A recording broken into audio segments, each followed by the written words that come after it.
मुंबई शहराची वाढती लोकसंख्या कुठेतरी दुसरीकडे वळवून नवी मुंबई शहर इथं वसवण्यात आलं. नवी मुंबई शहर हे 29 गावांचं मिळून आहे आणि ते समुद्रसपाटीच्या जवळ आहे. पावसाळ्यात बऱ्याचदा असं होतं की पावसाच्या हायटाईडमुळे पाणी गावांमध्ये आधीपासून शिरायचं.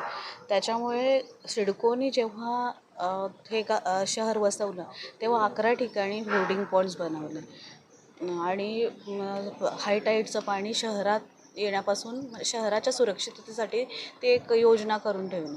आता असं झालेलं आहे की जे होर्डिंग पॉईंट्स आहेत त्याच्यातलं वाशी आणि CBDचं जे होर्डिंग पॉईंट आहे त्याच्यामध्ये मँग्रोव्हजमुळे किंवा अतिरिक्त गाळ साचल्यामुळे दरवर्षी पावसाचं पाणी लोकांच्या घरांमध्ये हायटाईडच्या वेळी जातं आणि CBD पूर्ण म्हणजे पाण्याखाली जाते.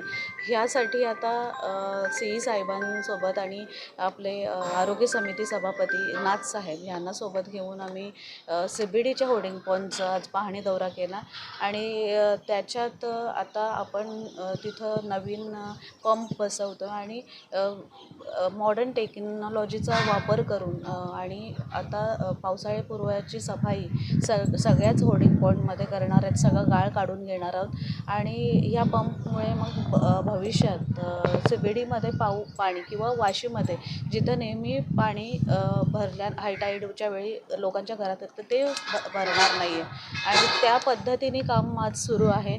10 मेचं अल्टिमेटम त्याने दिलेलं आहे की तोपर्यंत संपूर्ण सगळ्याच होर्डिंग पॉईंटची स्वच्छता आणि पाण्यासाठी नियोजन इथं केलं जाईल. तर भविष्यात अजून लोकसंख्या वाढते आणि पावसाचा अनिश्चिततेमुळे पावसाळा पण खूप जोराचा आणि लवकर येतो आहे. म्हणजे जून महिन्यामध्ये जे अपेक्षित होतं ते मे महिन्यातच सुरू होतं. त्याच्यामुळे आता हाच वेळ आहे जेव्हा त्या होर्डिंग पॉईंटची स्वच्छता होऊ शकते आणि मग भविष्यात होणाऱ्या जे पूरस्थिती त्यापासून CBD, वाशी इतर ठिकाणी होर्डिंग पॉईंटच्या माध्यमातून शहरात पाणी शिरत नाही, पण वाशी आणि CBDमध्ये ते जास्त प्रमाणात जाणवलं जातं.